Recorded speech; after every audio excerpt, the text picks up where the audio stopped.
Dakan eken ai pertai Bakan yotip da shisha Bangi longki korublay da shisha Dakan eken ai pertai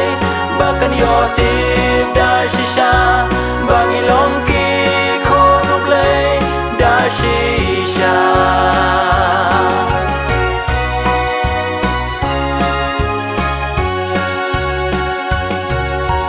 Sanha o Chris